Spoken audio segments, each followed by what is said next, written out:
Assalamualaikum warahmatullahi wabarakatuh. Selamat datang di channel Anton Kurniawan. Oke teman-teman, pada video kali ini saya akan sedikit berbagi cerita ya tentang pengalaman saya memelihara ikan nila. Jadi bagaimana ikan nilanya biar tidak mati, bagaimana ikan nilanya biar tidak megap-megap, bagaimana ikan nilanya biar tidak kembung perutnya, kemudian pecah empedu, dan ya apa aja yang sudah saya terapkan di kolam terpal saya.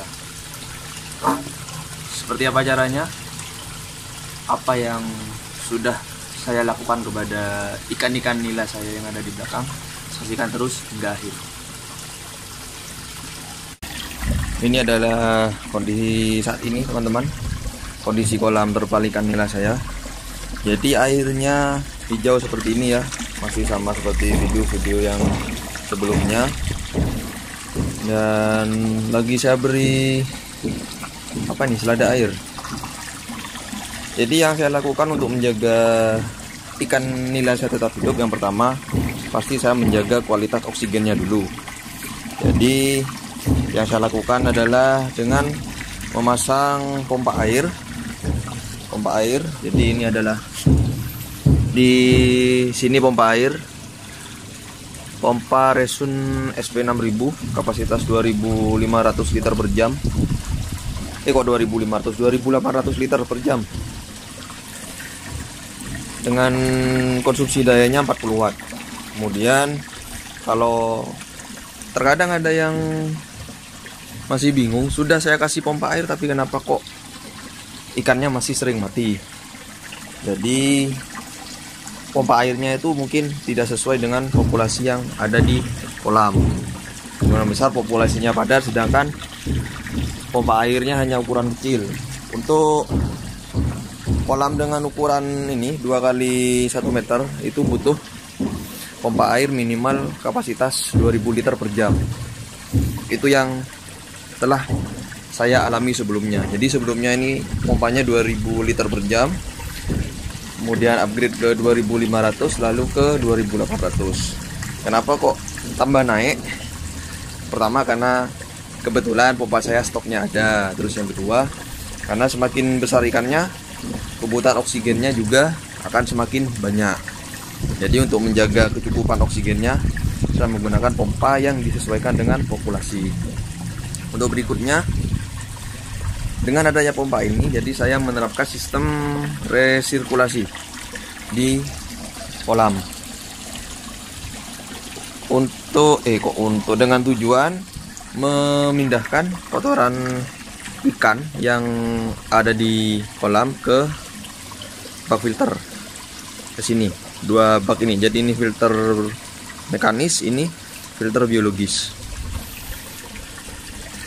Bagaimana cara memindahkannya? Jadi di tengah sini, di bagian dasar kolam ini ada pipa yang terhubung ke bak filter, kemudian masuk ke bak filter yang ini, lalu dipompa lagi ke kolam. Kalau kotorannya sudah dipindah, jadi posisi tidak di dalam kolam, otomatis kolam ini ya 80% sudah bebas dari kotoran. Jadi pengumpulan amonia di dasar kolam itu bisa ditekan. Untuk berikutnya, bagaimana caranya mencegah agar ikannya tidak kembung atau pecah empedu?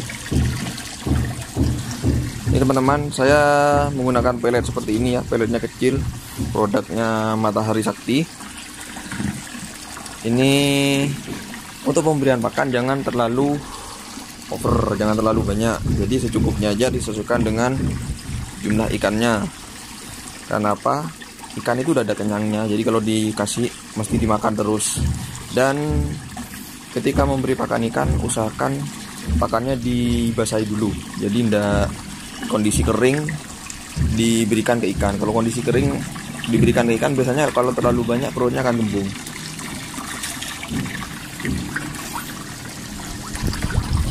Ikannya masih tahap makannya.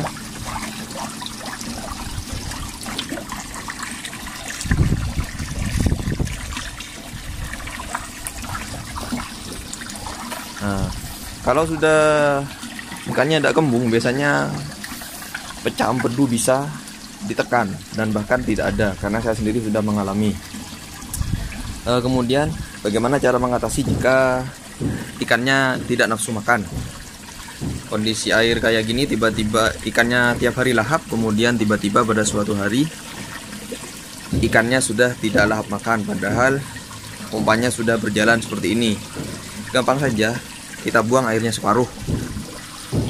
Sebagian kita buang, kita ganti sampai penuh. Lalu kita puasakan 1 hari, hari berikutnya kita beri makan, pasti lahap lagi. Apa lagi ya?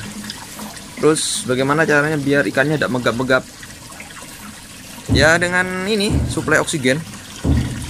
Jika pakai aerator harus disesuaikan. Jadi dengan kolam seperti ini tidak bisa hanya memakai aerator yang 2 lubang, tidak nutut.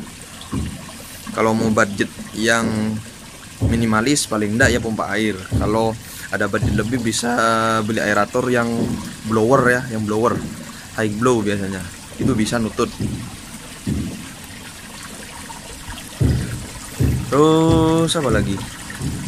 Oh ya, bagaimana kalau kondisi airnya hijau?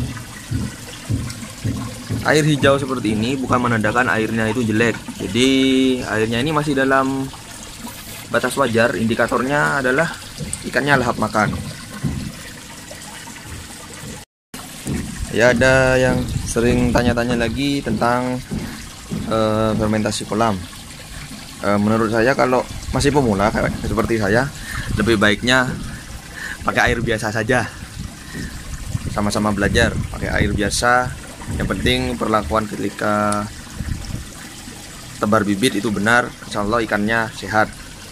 Jadi kalau baru mulai jangan main sama fermentasi kolam, ntar pada jamuran semua, mati semua. Saya aja masih belum berani mau pakai sistem fermentasi kolam karena ilmunya masih kurang, masih cetek. Terus kapan kita pakai prebiotik? Ini ya, ini yang sudah biasa saya pakai yang Giri Huri aja, pakai E4. Saya bibis ke pakan ikan. Ada juga yang saya tuang ke kolam, paling tidak seminggu sekali. Apakah kalau berlebihan akan berbahaya?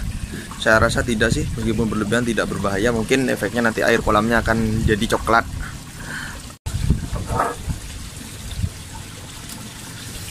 Apa lagi ya? Mungkin itu tadi hal-hal yang sering ditanyakan teman-teman, mulai di kolom komentar hingga di WA pribadi saya. Jadi itu semua yang biasa saya lakukan. Yang pertama, cukupi kebutuhan oksigennya. Yang kedua, tekan kadar amonia yang ada di kolam dengan sistem filtrasi. Kemudian yang ketiga, pemberian pakan yang dalam kondisi sedikit basah atau sedikit lembek. Terus penggunaan prebiotik secara rutin ya. Lalu panennya gimana?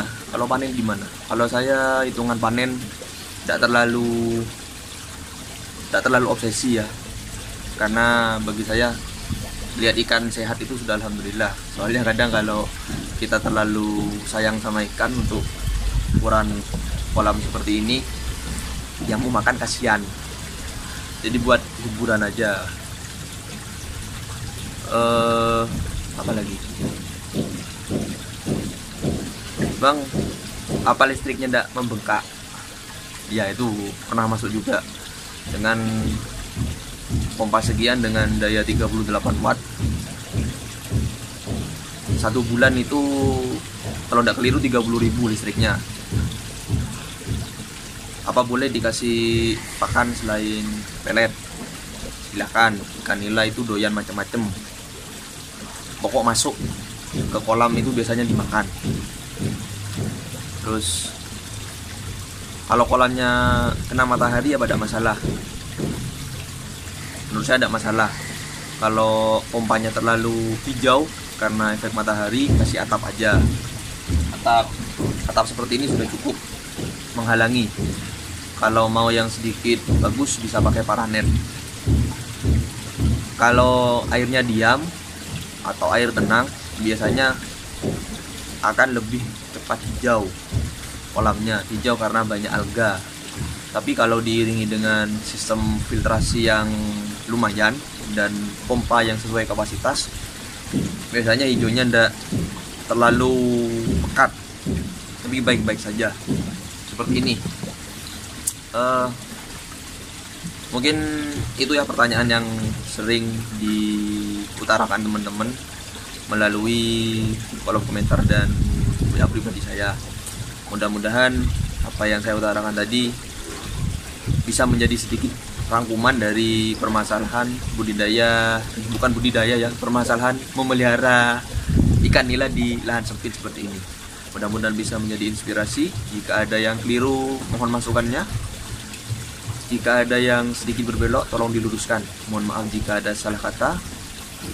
Silakan tekan tombol like jika video ini bermanfaat. Boleh di-share, silakan. Di-subscribe, alhamdulillah. Rutin berkunjung ke channel ini, terima kasih sangat. Mohon maaf jika ada salah kata. Assalamualaikum warahmatullahi wabarakatuh.